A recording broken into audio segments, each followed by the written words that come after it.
Hola, Julio.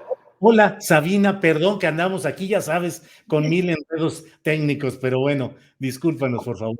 Sabina, ¿cómo estás? Buenas tardes. Buenas tardes, estoy acá en el Zócalo. Ya Ya me estás. caminé desde desde el Monumento de la Revolución hasta acá y estoy con unas amigas en el Hotel Majestic, donde Mm, vamos a presenciar cómo se llena el Zócalo de mujeres. ujú. ¿Y cómo vio la reportera Sabina Berman en ese trayecto que hizo? ¿Qué vio? ¿Qué nos reporta? Pues mira, llegamos muy tempranos y entonces estaban llegando apenas las feministas a reunirse con sus contingentes. Vimos a feministas muy activas en el monumento a la independencia, en el Ángel de la Independencia. Luego hicimos toda una vuelta, nos tomamos un coche y entramos por el otro lado del Zócalo porque aparentemente ya lo habían cerrado para previsiblemente para evitar que llegaran contingentes en camiones. Y entonces lo que vimos por acá es pues el acopiamiento de mujeres policías, ¿no? Con sus cascos, con sus escudos de plexiglas. Y desde la mañana las mujeres de los sindicatos hablando por micrófono a sus contingentes, hablando en el mismo lenguaje que usamos las mujeres de otras zonas del mundo y otras zonas de la ciudad, el mismo lenguaje feminista, los mismos términos, las mismas demandas. Muy emocionante. Sí, Sabina, ¿y qué reflexión tienes respecto a lo que puede suceder hoy, un 8 de marzo, con una acumulación tanto de protestas y de hechos negativos contra las mujeres, como de un incremento de la presencia mediática, de denuncia y de análisis y de estudio de lo que sucede ahí? Y por otra parte, pues pareciera que no necesariamente una respuesta positiva de los gobiernos. Pero, ¿qué reflexión te da este día, Sabina? Pues estoy preocupada, Julio, como estamos preocupados la mayoría de los mexicanos y las mexicanas. Hay muchas tensiones hoy al interior del movimiento feminista y sobre todo hacia afuera del movimiento con el gobierno. Y creo que si puedo yo aportar algo es una visión panorámica. Uh -huh. Yo creo que esta confrontación empezó hace 4 años, cuando la izquierda parecía que iba a ganar las elecciones y el movimiento feminista estaba eufórico, estaba galvanizado, porque todo apuntaba a que el gobierno de izquierda sería feminista, sería el instrumento para lograr combatir la violencia contra las mujeres por primera vez en la historia de México desde el Estado mismo. Tendríamos policías feministas, hombres y mujeres entrenados en cómo ejercer la violencia del Estado en pro de defender a las mujeres. Tendríamos un ejército pro mujer, tendríamos una Secretaría de Educación Pública con una agenda pro niñas, etcétera. La verdad es que no eran alucinaciones optimistas de las mujeres. La izquierda, como tú sabes, ha sido la compañera de viaje del feminismo a lo largo de un siglo. La izquierda nos acompañó a las mujeres en reclamar el voto en 1955 en México. La izquierda nos secundó en la lucha por legalizar el divorcio, por legalizar la píldora anticonceptiva, la píldora del día siguiente. La izquierda fue la primera que despenalizó el aborto en la Ciudad de México. Y López Obrador era el candidato de la izquierda y parecía ser feminista. Y nos dio todas las señales de que lo era.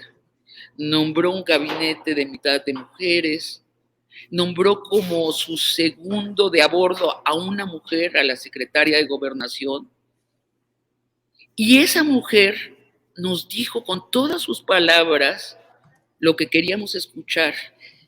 Eh, Creo que puedo citarla de Uh memoria, -huh. dijo algo así como: la lucha contra la violencia sexista será por fin la lucha del Estado mexicano. Y bueno, resultó que no, que fue un espejismo.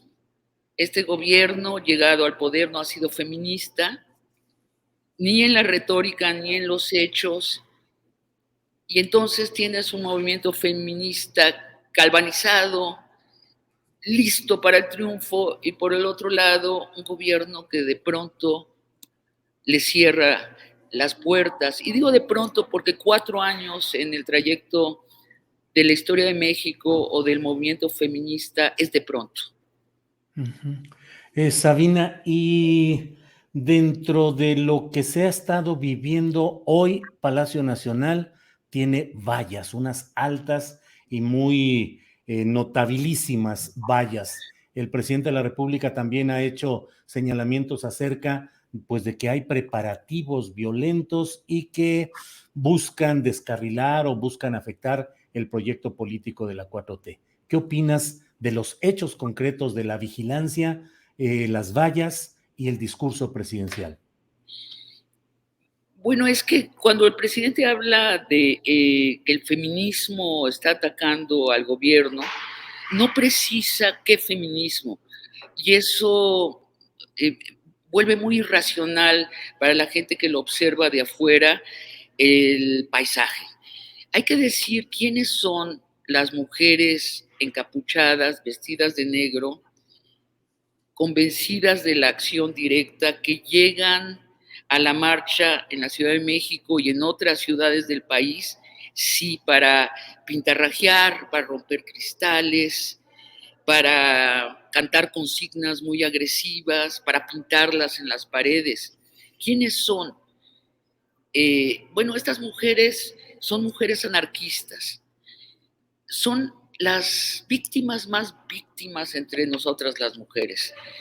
En el centro de este movimiento están las mujeres que han sido en su propio cuerpo vejadas por el patriarcado, que han sido golpeadas sistemáticamente o violadas o han perdido a una hermana o a una hija o a una madre asesinada por un macho. Y esto es la segunda parte de lo que las define, que han pedido ayuda al Estado y no la han recibido, no han recibido justicia. El Estado las ha ignorado. No el gobierno de este sexenio, sino históricamente el Estado las ha ignorado. Y por eso han perdido toda fe en el Estado y son anarquistas, son antiestado. Y van encapuchadas a las marchas y ejercen acciones directas, que son las únicas acciones hasta hoy que les han hecho ganar espacios y un cierto grado de justicia.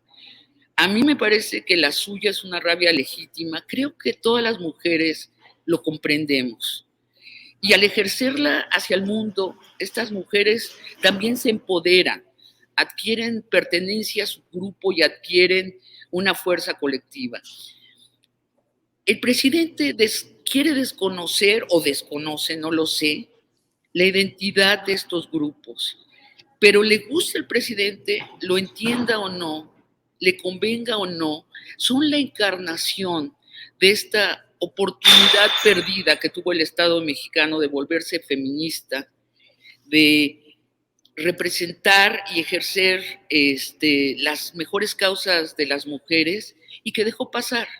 Entonces el presidente nos desespera mucho, en general a las feministas, ver cómo el presidente agranda el problema, hace más posible la confrontación, al hacer como que no entiende quiénes son estas mujeres encapuchadas, o peor, si no sabe realmente quiénes son. Sí. Sabina, de lo que escucho, estos hechos de violencia contra monumentos, pintas, vidrios e incluso agresiones a cuerpos policíacos o de seguridad, ¿consideras que tiene una justificación histórica, filosófica, sociológica? Por supuesto, te decía, estas mujeres que han sido vejadas muy concretamente y que el Estado no ha tenido respuestas para ellas y que han adquirido consecuentemente, ay, perdóname. Sí, no te preocupes, atiende todo ahí. Yo mientras aquí me echo un rollo, mientras arreglas todo. Sí. Es el súper, No, no es cierto. Ah. No es cierto. Es una amiga que precisamente viene para acá. No, claro que tiene justificación. La otra alternativa para muchas de estas mujeres encapuchadas era la desolación. Y han encontrado estos grupos. Yo tuve la oportunidad de hablar con varias de ellas en las últimas semanas, entre ellas una a la que entrevisté públicamente, y me explicaban que su número se ha cuatriplicado en este sexenio y tiene una fecha, el momento en que se empezó a cuatriplicar su número. Fue el momento en que el presidente se obcecó en que Salgado Macedonio fuera gobernador de Guerrero. Uh-huh. En ese momento perdieron toda esperanza. Uh-huh. Dime si no es lógico. Es absolutamente lógico. Aunado que la única vez que les han hecho caso es cuando ejercen estas acciones directas. Sabina, de lo que se ve ahí, parece que hoy habrá una concentración masiva por varias razones, por lo acumulado de los agravios, por una protesta creciente, hasta por el semáforo verde en términos pandémicos, pero ¿qué esperar, como luego se dice, al día siguiente? Protestas, movilizaciones, los medios se van sobre lo que sucede, a veces en el aspecto más llamativo en términos mediáticos, que es la violencia, pero esta es una larga lucha que ha podido avanzar, que se ha estancado o que retrocede, Sabina. Yo solo espero, ahora sí que hasta religiosa me estoy volviendo hoy, estoy rezando, porque no encuentro una instancia real a la que acudir, que no haya confrontaciones demasiado violentas, que se queden pintas, que se queden bombas de humo, en atracos a las tiendas. Ellas tienen su lógica, las policías las conocen muy bien a estas mujeres encapuchadas, es decir, no personalmente, pero saben cuáles son las acciones directas, que se queden eso y que no haya ninguna víctima física, que no, nadie muera en esto, ninguna mujer policía ni ninguna mujer encapuchada. Sobre lo demás, yo te debo decir que el porvenir del feminismo nunca ha sido más venturoso que actualmente.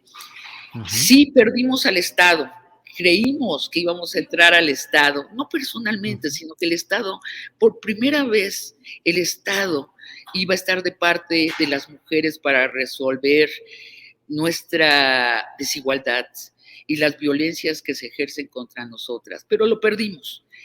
Ya no hay vuelta de hoja, ya fue. Pero el feminismo ha seguido avanzando en otros territorios. El feminismo no es una fuerza política, pero no es una fuerza partidaria que quiera gobernar. ¿En dónde ha seguido? ¿Dónde ha encontrado estos territorios abiertos para avanzar estos 4 años?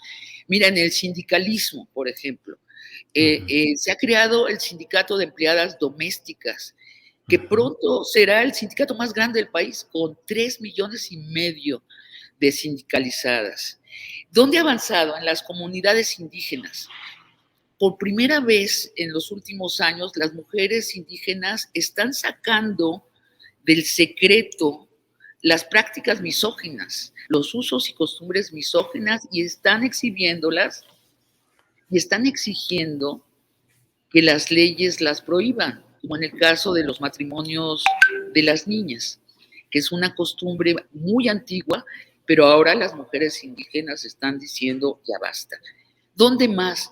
Te sorprenderá, pero en las escuelas técnicas de México hay un movimiento feminista muy vivo, gracias a políticas locales, regionales, en todo el sureste del país.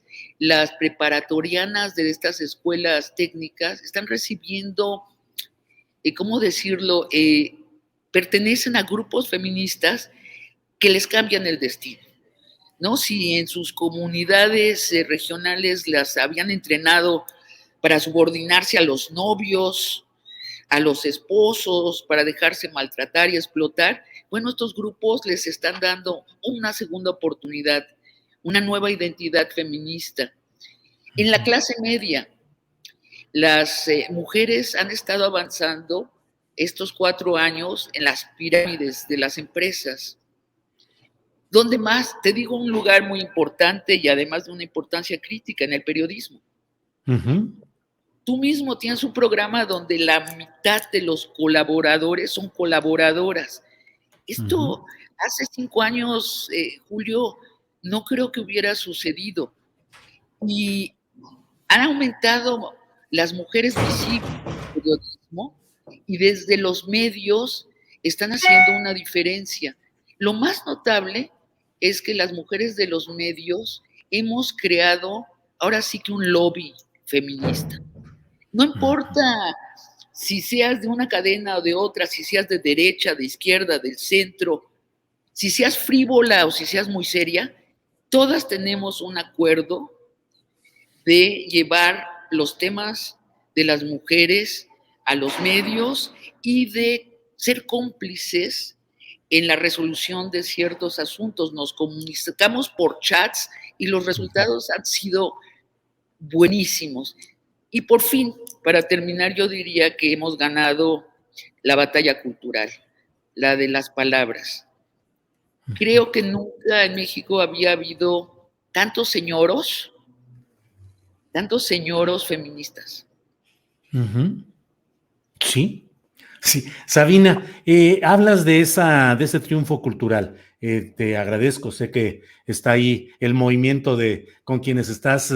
eh, em, Te pregunto, ¿el patriarcado, ese concepto central en el discurso, está suficientemente bien explicado o falta que lo entienda con más precisión en la sociedad? A veces los conceptos comienzan Sí. significando una cosa y terminan en otra, y a veces los segmentos adversos critican, en este caso, el uso o el abuso del sentido del patriarcado. ¿Qué nos dices? Sí, creo que nos falta explicar a las feministas más estos conceptos centrales de nuestra narrativa y bajarlo sobre todo a lo concreto. No suena el patriarcado, suena como el diablo de una religión esotérica. Bueno, Sí. cuando hablamos de patriarcado estamos hablando de que los seres humanos durante los últimos milenios han tendido a crear pirámides. Todo lo que encuentran lo vuelven una pirámide, una organización piramidal sostenida por violencias. No, lo que sostiene las pirámides patriarcales es la violencia que ejercen los de arriba hacia los de abajo. El feminismo tiene la enorme novedad de que no plantea crear pirámides y quiere desmantelarlas además. Pero lo tenemos que explicar menos abstractamente y más concretamente. Eso por el patriarcado. Hay otros conceptos que tenemos que seguir explicando para los que no son mujeres y también para las mujeres que entran en esta lucha. Oye, mi sobrina me mandó una foto de su recreo hoy en la primaria.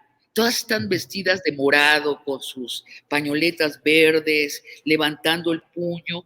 Dice, si eso no es un triunfo cultural, ¿qué es? Pero ciertamente sí tenemos que explicar más qué es el feminismo. Sí, gracias por esta entrevista. Solo cierro preguntándote cómo ves la comparación de las violencias de estas protestas feministas con otros hechos de violencia, como lo sucedido en el Estadio Corregidora, porque hoy hay una corriente que quiere equiparar ese tipo de violencias. Ah, caray. Ahora sí que me declaro desconocedora de la violencia masculina del fútbol. Yo sospecho que tienen raíces muy distintas y disparos muy distintos. No la conozco, voy a oír a Juan Villoro para que me la explique. Sé que lo entrevistaste, es verdad, ¿no? ¿O no? No, pero está en la lista de los que vamos a entrevistar. Entrevistamos a Carlos Alver y a Gómez Junco. Sí, no entiendo esta violencia repentina por una pelota de fútbol. Lo que sé es que en el feminismo, México tiene la dudosa honra de ser el primer país que tiene un feminismo violento, que es un asunto que inquieta mucho a las feministas de otras latitudes y que lo están viendo crecer.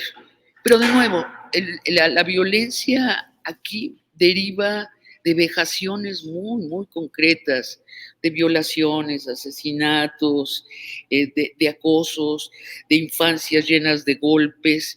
Y estos grupos les dan a estas mujeres vejadas identidad y fuerza, sin duda, las empoderan y tienen la diferencia también de estos señores del fútbol, que hay un apoyo, por lo pronto, mayoritario de las otras mujeres feministas a estas mujeres encapuchadas, porque las comprendemos. Además, sinceramente, para cerrar este tema, como yo le dije una vez en alguna reunión a Claudia Sheinbaum, hablando de estas mujeres, le decía, Claudia, el tamaño de la vejación que han recibido no es comparable con el hecho de pintar héroes de bronce en Insurgentes, perdón, en Reforma, ¿verdad? En Insurgentes, siempre me confundo entre Insurgentes. Déjalas que las pinten. Es más, se ven más chulos pintados de rosa mexicana. Dejemos que pinten paredes, tienen que expresarse. Y más cuando hay una provocación real de parte del gobierno federal al poner estas vallas que explican tan elocuentemente que el presidente de México se aísla de las causas de estas mujeres. Sabina, pues muchas gracias por esta oportunidad de platicar contigo, por tu tiempo y bueno, pues esperemos a ver qué es lo que sucede en el curso de este día. Por ahora, a reserva de lo que desees agregar, muchas gracias, Sabina. Muchas gracias a ti, Julio, por darle espacio a esta conversación. Vi ayer tu programa. Necesitamos compañeros de viaje como tú. Muy amable, Sabina. Seguimos en contacto. Buenas tardes.